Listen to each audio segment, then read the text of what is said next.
Certains décident d'investir dans l'immobilier parce qu'ils souhaitent avoir des compléments de revenus. Dans cette vidéo aujourd'hui, on va voir pour ce genre de personnes qui ont pour objectif d'avoir des compléments de revenus, donc d'avoir le cash disponible, quel type de statut permet d'investir dans l'immobilier et d'avoir son argent disponible de suite. Si le sujet t'intéresse, je t'invite à rester jusqu'à la fin de cette vidéo.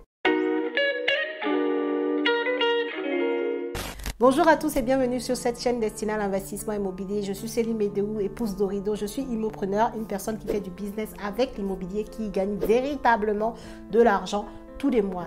C'est ce que je t'apprends à faire au travers des contenus sur cette chaîne des immopreneurs complètement gratuits et également au travers de mes formations et mes accompagnements. Si le sujet t'intéresse, je t'invite tout de suite à t'abonner à la chaîne et surtout active ta cloche de notification pour ne pas rater mes futures publications.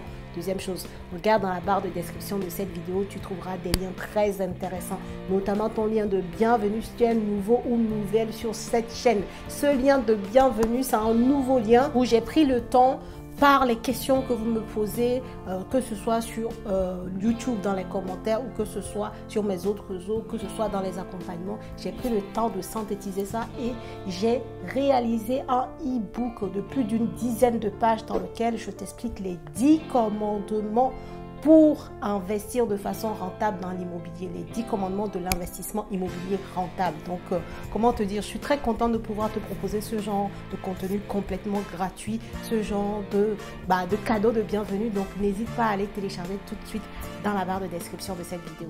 Comme je te le disais, aujourd'hui, on va parler de quelle forme juridique utiliser si tu souhaites avoir ton cash disponible lorsque tu investis dans l'immobilier. C'est peut-être ton objectif à toi. Tu veux avoir des compléments de revenus, ce qui peut être très compréhensible par les moments qu'on passe actuellement un peu partout dans le monde, la France y compris, l'inflation qui est là, qui ne cesse de grandir, les salaires qui ne suivent pas l'inflation et qui nous obligent presque à trouver d'autres sources de revenus, ne serait-ce que pour maintenir notre même niveau de vie.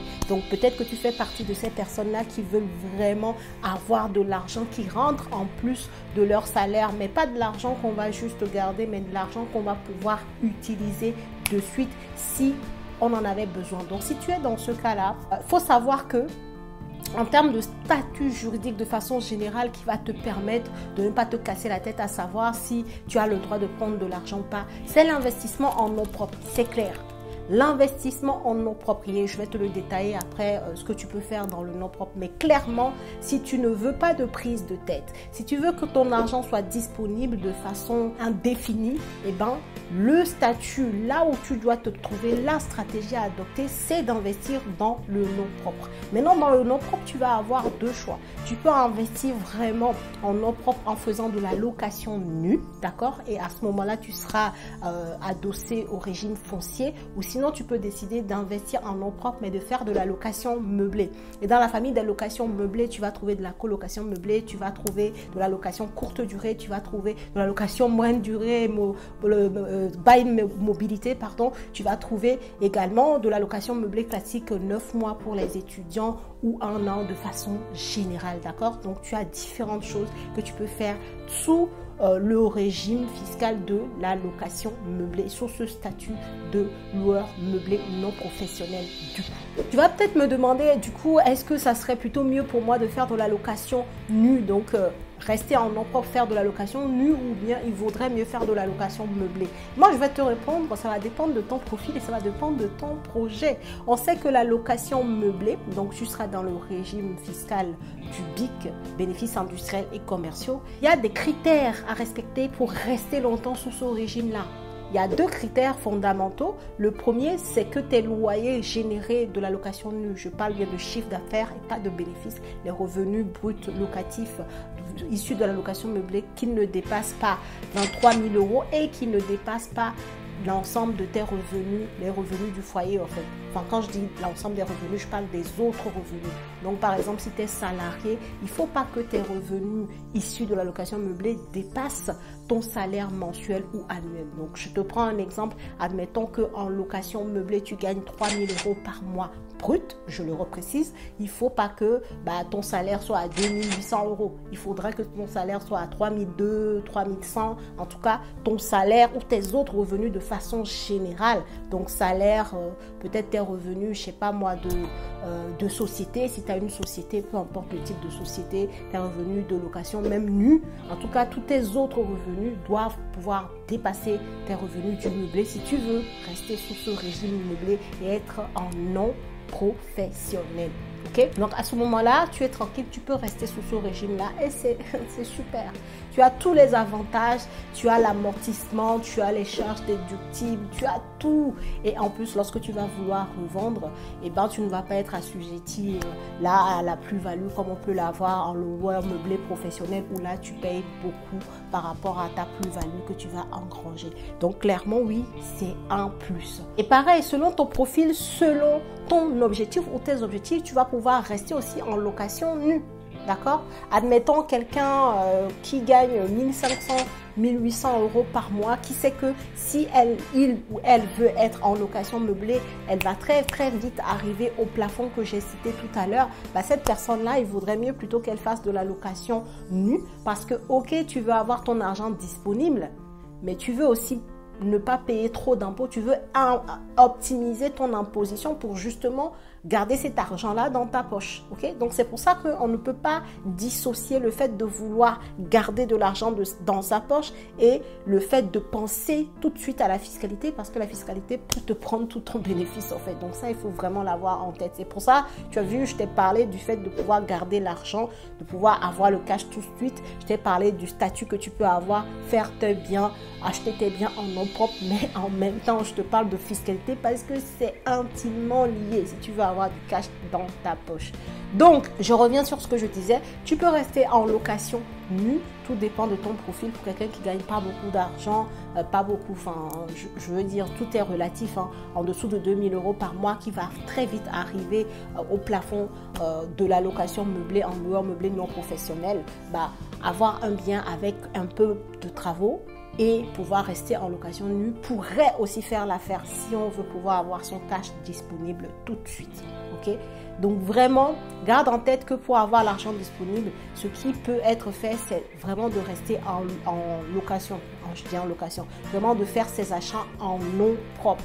Et là, tu n'auras de compte à rendre à personne.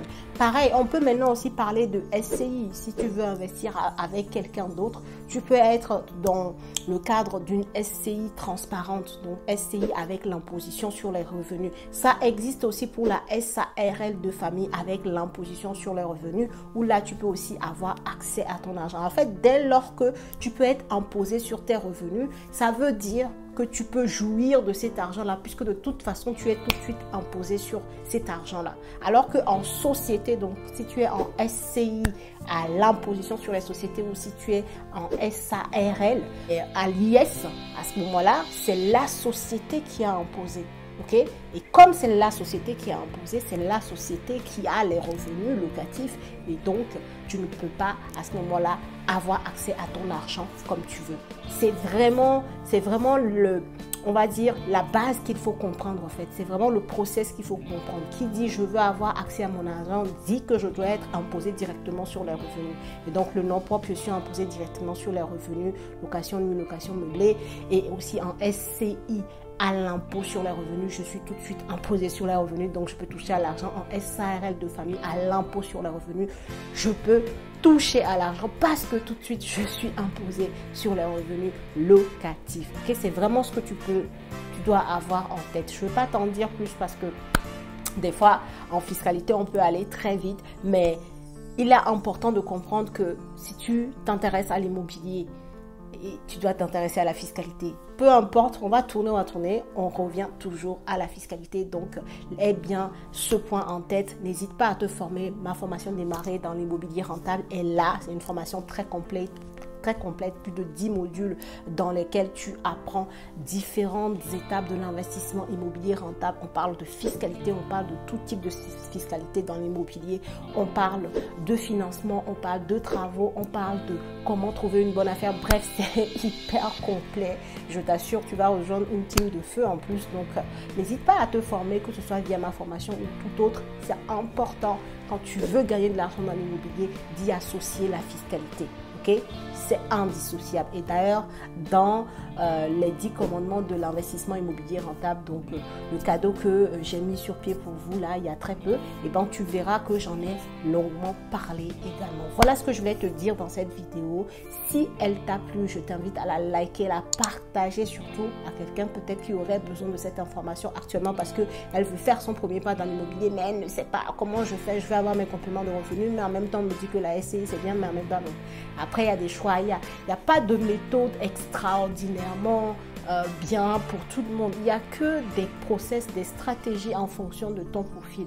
Et c'est là où, encore une fois, la connaissance est importante parce qu'une fois que tu connais les stratégies et que tu connais ton profil et tes besoins, tu peux allier une stratégie qui va coller à tes besoins, à tes objectifs pour pouvoir aller loin dans l'immobilier. Like, partage et surtout, dis-moi en commentaire ce que tu penses de ce sujet-là.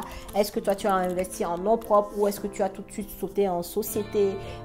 Comment tu fais pour sortir ton argent? Bien entendu, on peut sortir de l'argent en société, mais on n'a pas l'argent disponible. Donc, le sujet de la vidéo, c'était vraiment sur le côté comment investir pour pouvoir avoir l'argent disponible, comme tu as pu le voir sur la question qui m'a été posée. Donc, n'hésite pas à me mettre en commentaire tes avis sur le sujet. Moi, je te dis à la prochaine vidéo.